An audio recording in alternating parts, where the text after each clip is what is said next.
ඉංග්‍රීසි බැරිම අයට ඊටාම සරලව මුල සිටම ඉංග්‍රීසි ඉගෙනීම සඳහා තමයි SUK Simple English YouTube channel එක පටන් ගන්න තියෙන්නේ. ඉතින් අද දවසේදීත් ඔයාට මම කියලා දෙන්නේ come කියන ක්‍රියාපදයේ භාවිතයෙන් කතා කරන්න පුළුවන් වචන දෙකේ තුනේ යෙදුම් සම්බන්ධවයි. ඉතින් සුපුරුදු විදියටම පාඩමේ මුල ඉඳන් අවසානයේ දක්වා වීඩියෝව ස්කිප් නොකර නරඹන හොඳින් ශ්‍රවණය කරන අයට මේ සියල්ල හොඳින් ඉගෙන ගන්න පුළුවන්. ඉගෙනීම පමණ ප්‍රමාණවත් වෙන්නේ නැහැනේ.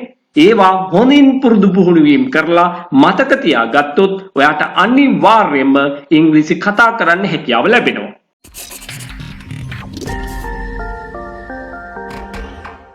ඔන්න මුලින්ම මම කතා කරන්නේ වචන දෙකක් භාවිතා කරලා කම් සමග තවත් මොනවා හරි වචනයක් භාවිතා කරලා ඒකෙන් නිර්මාණය කරගන්න පුළුවන් පොඩි phrases එහෙම නැත්නම් පොඩි වාක්‍ය කිහිපයක්. You come ඔයා එන්න.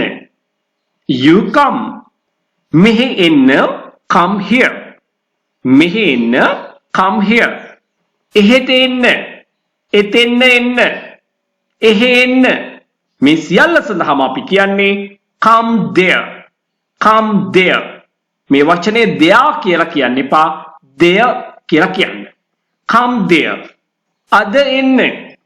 Come today. Come today. හෙට එන්න. Come tomorrow. Come tomorrow.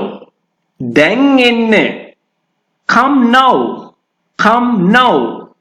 අද රැට එන්න. අද රෑ එන්න. Come tonight. Come tonight. ඉක්මනට එන්න. Come quickly. Come quickly. හිමිහිට එන්න. හිමින් එන්න. Come slow. Or else you can say come slowly. Come slowly. පස්සේ එන්න. Come later. Come later. ආයෙමත් එන්න. Come again. Come again. ආපහු එන්න. Come back. Come back. කලින් එන්න. වේලාසනින් එන්න. Come early. Come early. වහාම එන්න. Come immediately. Come immediately. දුවගෙන එන්න. Come running. Come running. එන්න එපා. Don't come. Don't come. ආවේ නැහැ. Didn't come. ඔන්න මේ phrase එක හරි වැදගත් වෙනවා. ආවේ නැහැ කියලා යොදද්දී. Didn't come. AV will come. AV will come. මේවා බොහෝ සෙයින් අර්ථාන්විත වෙන්නට නම් තවත් වචන එකතු කළ යුතුයි. විශේෂයෙන්ම මේ වාගේ වාක්‍යයකට නම් I will come, he will come අන්න ඒ විදිහට. නමුත් ඉංග්‍රීසි බැරිම අයට ඉංග්‍රීසි කතා කරන්න පහසුම ක්‍රමයටයි මේ ඉගැන්වීම කරන්නේ. එන්නේ නැති වේවි. will not, won't, won't come. එන්නේ නැති වේවි. won't come. ඉදිරියට එන්න. come on. come on. පිටුපසින් එන්න. come behind. come behind. නිහඬව එන්න. ශබ්ද නොකර නිහඬව එන්න. come quietly. come quietly. ඒකම කියන්න පුළුවන් come silently.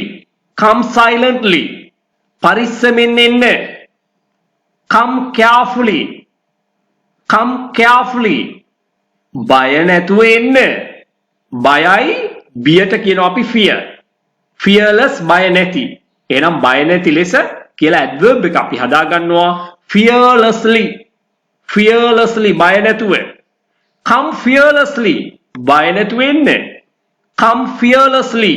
ඔන්න දැන් අපි come සමග තවත් වචන දෙකක් භාවිතා කරලා එකතුව වචන තුනක් පාවිච්චි කරන phrases හෝ වාක්‍ය තමයි මේ වෙලාවේ කතා කරන්නේ. You come here. ඔයා මෙහෙ එන්න. Don't come here. මෙහෙ එන්න එපා. Don't come here. එතෙන්න එන්න එපා. එහෙ එන්න එපා. Don't come there. Don't come there. එහෙ එන්න එපා. එතෙන්න එන්න එපා. එහෙට එන්න එපා. ඔන්න ඔය වගේ අදහස් කියන්නේ don't come there. Don't come today. අද එන්න එපා. Don't come today. අද එන්න එපා. අදම එන්න. Come today itself. Come today itself. Don't come tomorrow. හෙට එන්න එපා. Don't come tomorrow. හෙට එන්න එපා. Come tomorrow itself. හෙටම එන්න. Come tomorrow itself. හෙට උදේට එන්න. Come tomorrow morning. Come tomorrow morning. හෙට හැන්දෑවේ එන්න. හෙට හැන්දෑවට එන්න. Come tomorrow evening. Come tomorrow evening. හෙට රැට එන්න. Come tomorrow night. Come tomorrow night. හෙට දවල්ට එන්න. එහෙම නැත්නම් හෙට දවල් එන්න. Come tomorrow noon. Come tomorrow noon. දැම්ම එන්න. දැම්ම එන්න. Come right now. Come right now. දැන්ම එන්න. Come right now. ඕකම කියන්න පුළුවන් just now භාවිතේනුත්. Come just now. Come just now. That means come right now. මාත් එක්ක එන්න. Come with me. Come with me. තනියම එන්න එපා. Don't come alone. Don't come alone. දුවගෙන එන්න එපා. Don't come running. Don't come running. වේලාසනින් එන්න එපා. Don't come early. Don't come early. ආපහු එන්න එපා. Don't come back. Don't come back. නැවත එන්න එපා. Don't come again. Don't come again. පිටුපසින් එන්න එපා. Don't come behind. Don't come behind. නිතරම එන්න එපා. Don't come often. Don't come often. මම එන්නේ නැහැ. I don't come. I don't come. මම ආවේ නැහැ. I didn't come. I didn't come. මම එන්නේ නැහැ. මේකෙන් අදහස් කරන්නේ අනාගත කාලයේ සම්බන්ධව නැති වේවි එන්නේ නැති වේවි කියන අදහස කියන්නයි මේක පාවිච්චි කරන්නේ. කොහොමද අපි ඒක කියන්නේ? I will not. I won't come. මම එන්නේ නැහැ. මම එන්නේ නැති වේවි. I won't come. මම සාමාන්‍යයෙන් එනවා. I usually come. I usually come. මම කලාතුරකින් එන්නේ. මම කලාතුරකින් එනවා. I rarely come. I rarely come. මම සතුටින් එන්නේ. මම සතුටින් එනවා. මේ අදහස කියන්නේ I come happily. I come happily කියලා අපි සාමාන්‍යයෙන් හුරු පුරුදු වුණාට මේ p කියන එක p කියලායි උච්චාරණය වෙන්නේ. I come happily. I come happily. මම පරිස්සමින් එන්නේ. එනවා. මම පරිස්සමින් එනවා. I come carefully. I come carefully. මම වේලාසනින් එන්නේ. එහෙම නැත්නම් මම වේලාසනින් එනවා. I come early. I come early. මම හෙමින් එන්නේ. I come slowly. I come slowly. ඔයා එනවද? Do you come? Do you come? මෙතනදී අහන්නේ ඔයා දැන් එනවද කියන අදහස නෙවෙයි. සාමාන්‍ය පුරුද්දක් විදියට ඔයා එනවද? Do you come? ඔයා එන්නේ නැද්ද? Don't you come? Don't you come? ඔයා ආවද? Did you come? Did you come? ඔයා ආවේ නැද්ද? Didn't you come? Didn't you come? මට එන්න පුළුවන්. I can come. I can come. මට එන්න බෑ. I can't come. I can't come. American English වලදී can't එක උච්චාරණය කරන්නේ can't කියලා. ඔයාට ඒ වගේ අවස්ථාවකදී ඇහෙන්නේ I can't come කියලා. ඉතින් මම අද දවසේදී උත්සාහ කළේ ඉංග්‍රීසි කතා කරන්න තාමත් බැරි අයට මෙන්න මේ විදිහට ආරම්භයක් අරගෙන මේ වාක්‍ය ක්‍රමානුකූලව දීර්ඝ කරගනිමින් වඩා අර්ථාන්විත වාක්‍ය නිර්මාණය කරන්න පුළුවන් කියලා පෙන්නලා දෙන්නයි. ඉතින් ඒ වාගේ අය කරන්න ඕනේ හොඳින් ශ්‍රවණය කරමින් අවශ්‍ය නම් ඒවා ලියාගෙන පුරුදු පුහුණු වීම කරන එකයි.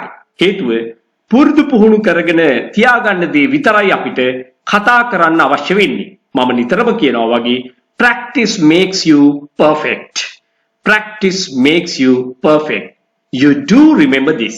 එන්න මේ වාගේ වීඩියෝ ඔයාට අප්ලෝඩ් කරපු ගමන් දැනගන්න නම් ඔයා channel එක subscribe කරලා තියාගන්න අමතක කරන්න එපා. ඔයාගේ වටිනා කාලයෙන් විනාඩි කිහිපයක් මේ වෙනුවෙන් ගත කළාට ඔයාට පාඩුවක් වෙන එකක් නැහැ. හේතුව ඉංග්‍රීසි භාෂාව ඉගෙන ගන්න වයස් ભેදයක් නැහැ.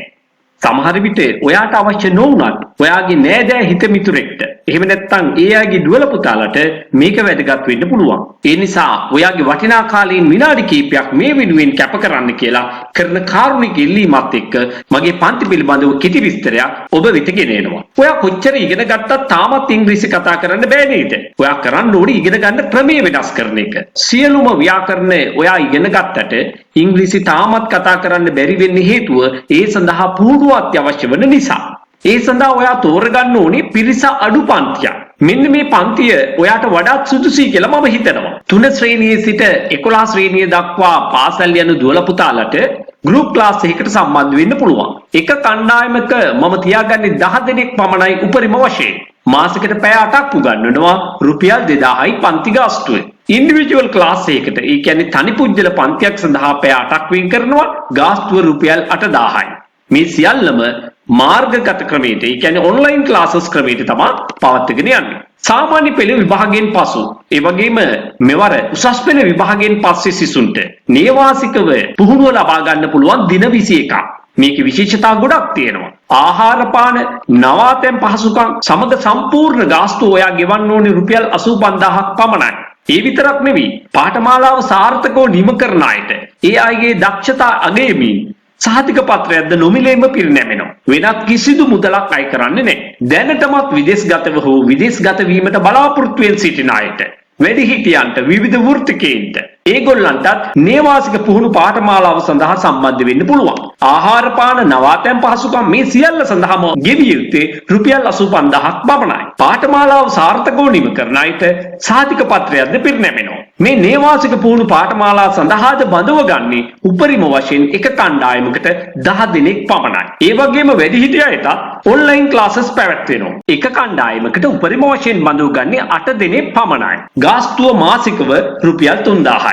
ගෲප් ක්ලාස් එකකට සම්බන්ධ වෙන්න බැරි අයට තනි පුජ්‍යල පන්තියක් ඉන්ඩිවිජුවල් ක්ලාස් එකක් ඇරේන්ජ් කරගන්න පුළුවන්. මාසෙකට පැය 8ක්ම දෙනවා.